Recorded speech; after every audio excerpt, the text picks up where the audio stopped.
Gold, trusted gold buyers. మీరు తాకట్టు పెట్టిన బంగారాన్ని విడిపించి ఈ రోజు ఉన్న మార్కెట్ ధరకు కొనబడను.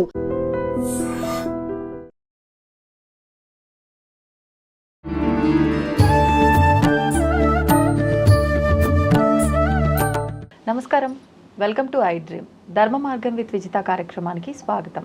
ప్రస్తుతం మనతో పాటు ఉన్నారు శ్రీ కామాఖ్య అమృత శోధన సంస్థ వ్యవస్థాపకురాలు, శ్రీ విద్యా ఉపాసకురాలు వేణుశ్యామ అమ్మగారు. ఇప్పుడు అమ్మతో మాట్లాడి మనకున్న సందేహాలన్నింటినీ నివృత్తి చేసుకునే ప్రయత్నం చేద్దాం. నమస్తే అమ్మా.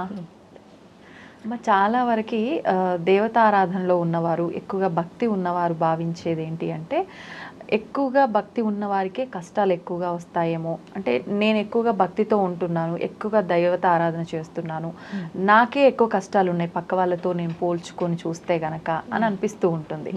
ఇది మన భావనే అంటారా, వాస్తవానికి ఇది నిజమే అంటారా? ఏంటమ్మా, దాని గురించి వివరించండి.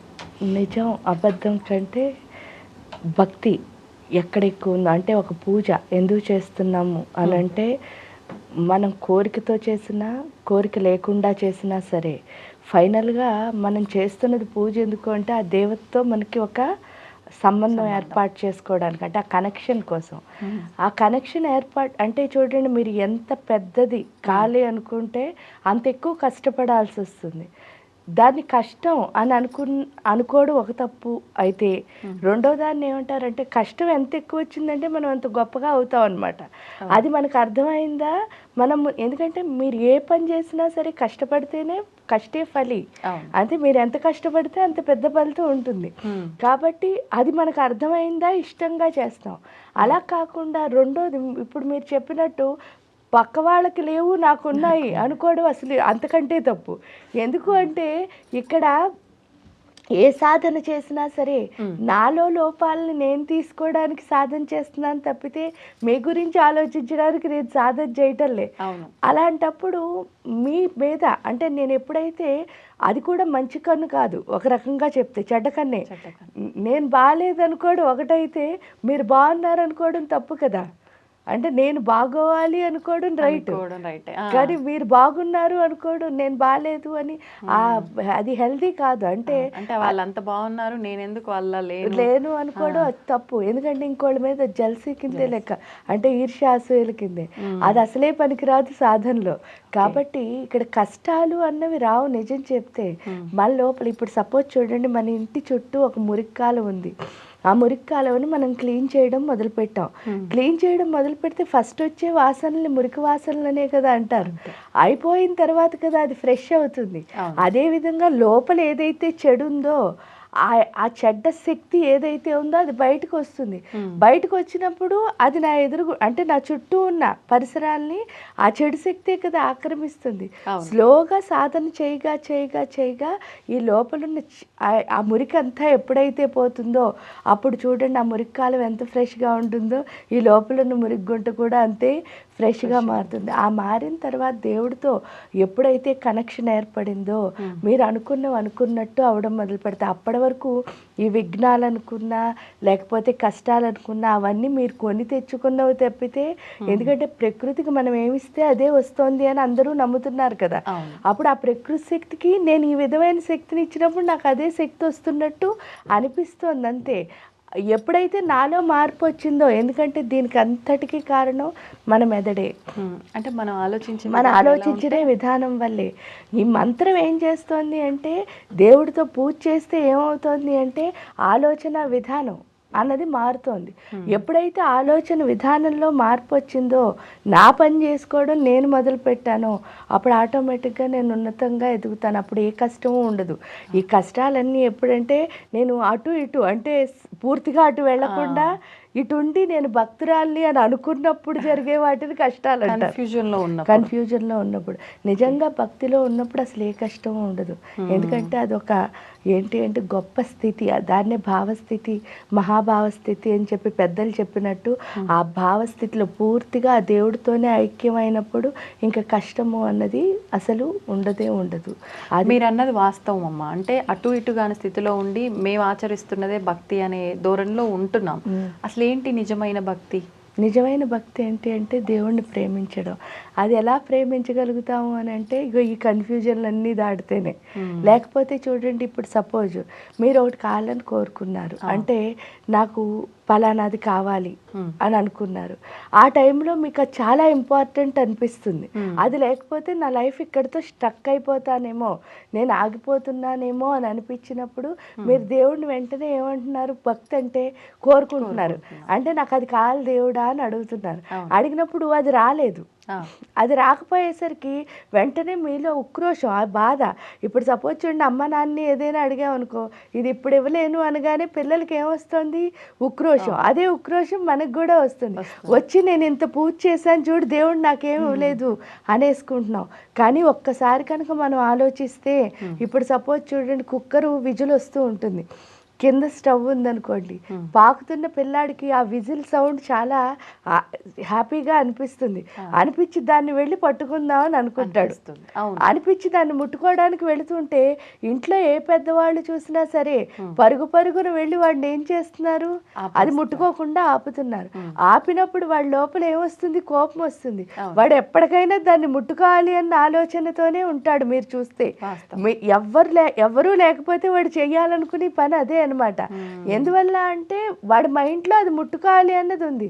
కానీ వీళ్ళు ఎందుకు లాగారు అంటే అది ముట్టుకుంటే కాలుతుంది అని ఎవరికి తెలుసు? పెద్దవాడికి తెలుసు. ఆల్రెడీ ఎప్పుడో మనకు కాలడం వల్ల వచ్చిన అనుభవం వల్ల అది కాలుతుంది అని మనకు అర్థం అవడం వల్ల వాడికి కాలకూడదు అని మాత్రమే లాగుతున్నాం. అదేవిధంగా దేవుడు ఒకటి మనం అడిగింది మనకి ఇవ్వలేదు అంటే దాని అర్థం ఏమిటి అని అంటే అది నీకు కరెక్ట్ కాదు. అది కరెక్ట్ కాదు అని మనకి ఎప్పుడు అర్థమైందో మనం అసలు దాన్ని అంటే దేవుడు ఇచ్చిన దాన్ని స్వీకరించడం ఎప్పుడైతే మొదలు పెట్టామో మనం అనుకున్న దానికంటే బెస్టే వస్తుంది. ఇంకా అందులో అసలు సందేహం లేదు. మొన్నే చిన్న ఎగ్జాంపుల్ చెప్తా. హరిద్వార్ వెళ్ళాం కదా, హరిద్వార్లో అభిషేకం చేయాలి అని అనుకున్నాం అమ్మవారికి. అమ్మవారికి అభిషేకం చేయాలి అనుకుంటే అసలు ఏ గుళ్ళో అయినా సరే అభిషేకం చేయడానికి వాళ్ళు పర్మిషన్ ఇచ్చారు. కానీ హరిద్వార్ వాళ్ళు అన్నారు లోపల చేయడానికి వీలు లేదు అని అన్నారు. వీలు లేదు అంటే సరే అని అనుకున్నాం. సరే అనుకున్న తర్వాత కూర్చున్న తర్వాతను ఆయన ఏంటంటే 1100 కొబ్బరికాయలతో ఆ రోజు అభిషేకం అమ్మవారికి. అభిషేకం అయితే ఆయన ఏం చెప్పారంటే, అమ్మ నువ్వు ఇక్కడ కూర్చుని మంత్రం చదువు, నేను కొడుతూ ఉంటాను కొబ్బరికాయలు అని చెప్పారు. అక్కడ ఉన్న ఆ గుడి యొక్క మహారాజు అంటారు వారు. చెప్తే సరే అని చెప్పేసి లలితా సహస్రనామాలు చదవడం మొదలుపెట్టాం. మొదలు పెట్టేసరికి ఆయన అభిషేకానికి కొడుతూ ఉంటే ఆ నీళ్ళన్నీ వచ్చి అక్కడ ఉన్న అందరిపై, అంటే ఆడ అభిషేకం హాయిగా మనం చూడలేదు అని అనుకోకుండా ఆ తర్వాత మళ్ళీ ఆయనే పర్మిషన్ ఇచ్చి లోపలికి తీసుకెళ్ళారు. కానీ ఇప్పుడు ఆయన ఇవ్వలేదు కదా అని చెప్పి, అంటే చిన్నదనమాట. ఆ కాసేపు ఆ ఇవ్వను అన్న పర్మిషన్ ఇవ్వనన్న టైం ఉంది చూసారా, ఆ కాసేపు మనం మదన పడిపోయి అయ్యో చూడు ప్రతి గుళ్ళోని చేసుకున్నావు ఇక్కడ ఎందుకు చేసుకోలేదు ఇదేమనని ఇలా అసలు ఆలోచించకూడదు. అక్కడ ఆ జరిగిన సిచ్యువేషన్ని మనం ఎంజాయ్ చేయగలిగితే కనుక తప్పకుండా అమ్మవారి అనుగ్రహం మన పైన ఉంటుంది అన్నది ఇది లైవ్ ఎగ్జాంపుల్. ఇలాంటివి ప్రతి చోట అందరికీ జరుగుతూనే ఉంటాయి. కానీ జరిగినప్పుడు హ్యాపీ ఫీల్ అయిపోతాం. కానీ మళ్ళీ ఏదైనా వచ్చేసరికి అది నెగిటివ్. ఆ నెగిటివ్ అన్నది ఒక్కటి కనుక వదిలేస్తే మన లైఫ్ అంతా పాజిటివ్గానే ఉంటుంది అన్నది. అంటే వచ్చిన దాన్ని హ్యాపీగా స్వీకరించాలి అది ఏదైనా కానీ. అంటే అప్పుడు మనకి నచ్చలేదు అంతే, కానీ నెక్స్ట్ సిచ్యువేషన్లో మాత్రం అది చాలా బెస్ట్ అవుతుంది. అది మనకు అర్థమైతే ది బెస్టే మనకు వస్తుంది. ఎందుకంటే మనకంటే ఎక్కువగా మన తల్లి మన కోసం ఆలోచిస్తుంది. ఆలోచించినప్పుడు ఆవిడ ఏం చేస్తుంది అంటే, నువ్వు చాలా చిన్నగా ఆలోచిస్తావు నీ చిన్న మైండ్తో, కానీ ఆవిడ ఏం చేస్తుంది నీకు ఇంకా పెద్దదేదో ఇవ్వాలనుకుంటుంది. ఆ మేరు పర్వతం అంతా నీకు ఇచ్చేయాలి అనుకుంటే మనం వెళ్ళి ఏం చెప్తున్నావు, 1 గ్రామ్ గోల్డ్ అడుగుతున్నావు. అంటే మన సిచ్యువేషన్ అలా ఉందన్నమాట. అంటే మనకు రావాల్సిన పెద్దదాన్ని మనం తీసుకోలేకపోతున్నాం. ఆ పెద్దది మనం స్వీకరించాలంటే ఇలా చిన్ని వాటి కోసం మనం పాకులాడకుండా ఆవిడ ఇచ్చిన దాన్ని స్వీకరించగలిగితే చాలు. ఆవిడ ఇవ్వాలనుకున్న బెస్ట్ తప్పకుండా ఇస్తుంది. ఆ ఒక్కటి మనకు అర్థమైతే నెగిటివ్ అన్నది అసలు లేదు. అంటే కష్టం అన్నదే అసలు లేదు. నెగిటివ్ అంటే కష్టం అన్నదే అసలు లేదు. అన్ని సుఖాలే అమ్మిస్తుంది. ఎందుకంటే మీరే చూడండి, మీరు మీకు పిల్లాడో ఉన్నారు, మీరు వాళ్ళు పూర్తిగా 100 సంవత్సరాలు బతికితే 80 ఏళ్ళు మీ బాండింగ్ అంతే. ఈ 80 ఏళ్ళ మీ బాండింగ్లోనే మీ పిల్ల మీకంటే బెస్ట్గా ఉండాలనుకుంటారు, చక్కగా జల్సా అంటే ఏసీలో బతకాలనుకుంటారు. చిన్నప్పుడు మీరు ఏం అనుభవించలేదో అవన్నీ మీ పిల్ల ఎంజాయ్ చేయాలనుకుంటారు. అవును.